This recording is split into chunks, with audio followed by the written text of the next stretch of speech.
ሰላም ቤተሰብ እንዴት ናችሁ? ዛሬም በሌላ ቪዲዮ ተመልሰን መጥተናል። በዛሬው ቪዲዮአችን ደግሞ በጣም ወሳኝ በሆነ መረጃ ተመልሰን መጥተናል እና እሱም ምንድነው የሪሚዲያል ፕሌስመንት መገለጹ ይታወቃል እና በዛ ላይ ተመልክታችሁ ብዙዎቻችሁ በኮሜንት ላይ ጥያቄ ጠይቃችሁ ነበር። የዩኒቨርሲቲ ምደባችንን መቀየር እንችላለን ወይ ብላችሁ በተደጋጋሚ ጠይቃችሁኛል እና ለሱ ዛሬ መፍትሄ እሰጣችኋለሁ። እና ለዚህ ዩቲዩብ ቻናል አዲስ ከሆናችሁ ሰብስክራይብ አድርጉ፣ ነባር ከሆናችሁ ደግሞ ላይክ ያደርጋችሁ ብዙ ተማሪዎች ጋር እንዲዳረስ ብታደርጉልኝ ደስ ይለኛል። ጀማሪ ስለሆንኩ እኔን ያበረታታኛል። ሰብስክራይብ አድርጉኝ እና ወደ ቪዲዮ እንገባለን። የሪሚዲያል በ2017 ትምህርት ዘመን የ12ኛ ክፍል ማጠቃለያ ሀገር አቀፍ ፈተና ወስዳችሁ ለትምህርት ሚኒስቴር ተጠሪ በሆኑ የመንግስት ዩኒቨርሲቲዎች የሪሚዲያል ፕሮግራም ለመከታተል የሚያስችል ማለፊያ ውጤት ያስመዘገባችሁ ተማሪዎች ይሄ ይፋ ስለተደረገላችሁ ዩኒቨርሲቲያችሁን ማየት ትችላላችሁ። እና በዚህ ላይ እኛ የመረጥነው ዩኒቨርሲቲ አልተካተተም፣ እዛ አልገባንም የምትሉ ከሆነ ደግሞ ዩኒቨርሲቲያችንን መቀየር እንፈልጋለን እያላችሁ በጣም ብዙዎቻችሁ በኮሜንት እና በቴሌግራም እየጠየቃችሁ ነበረ። እና መቀየር ማንም ተማሪ ትምህርት ሚኒስቴር እንዳሳወቀው ከሆነ ማንኛውም ተማሪ የዩኒቨርሲቲ ምደባውን መቀየር አይችልም ብሏል። እና እሱም ደግሞ ገደብ አለው።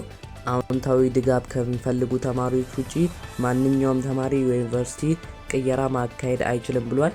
እና ይሄ አዎንታዊ ድጋፍ የሚፈልጉ ተማሪዎች ከዚህ በፊት ፕሌስመንቱ ምረጡ ስትባሉ በድጋሚ ምረጡ ተብላችሁ ነበረ። የዛኔ ዶክመንት አስገቡ ተብሎ ነበረ።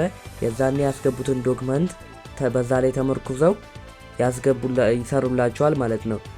የዛኔ አሁን ሲሰሩላቸው አሁንም በድጋሚ ሌላ ዩኒቨርሲቲ ከደረሳቸው የትምህርት ሚኒስቴር ሊንክ አለ፣ የመጀመሪያው ኮሜንት ላይ ታገኙታላችሁ። እዛ ላይ ገብታችሁ ሰፖርት ሲስተም አላቸው። ሰፖርት ሲስተማቸው ላይ ገብታችሁ ዶክመንታችሁን ማስገባት ትችላላችሁ ማለት ነው። እነዚህ አዎንታዊ ድጋፍ የሚፈልጉ ተማሪዎች እነማን ናቸው ምትሉ ከሆነ አካል ጉዳት ያለባቸው ተማሪዎች እና የጤና ችግር ያለባቸው ተማሪዎች በኦዲት ጉዳይ ላይ እነዚህ ተማሪዎች የሪሚዲያል ዩኒቨርሲቲ ምደባ ቅየራ ማካሄድ ይችላሉ። እሱንም ሰፖርት ሲስተም ማናገር አለባቸው ማለት ነው። እና አሁን የቀራችሁ ጊዜ በጣም ትንሽ ጊዜ ነው። እንደሚታወቀው እስከ ህዳር 5 ትገባላችሁ ዩኒቨርሲቲ። ስለዚህ ትንሽ ጊዜ ስለሆነ ያላችሁ 10 ቀን ማይሞላ 10 ቀን ነው ያላችሁ።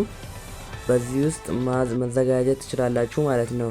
ብትወስዱትን ነገር ብታዘጋጁ እኔ ሪኮመንድ አደርጋችኋለሁ። እና ደግሞ የምትማሩት ትንሽ ጊዜ ስለሆነ እስከዛ ራሳችሁ እያጠናችሁ መቀመጥ ትችላላችሁ።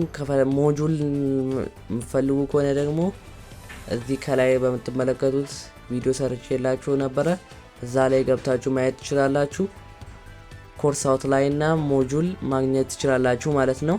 እና ይሄ ቪዲዮ ከጠቀማችሁ ላይክ እና ሰብስክራይብ ማድረጋችሁን አትርሱ።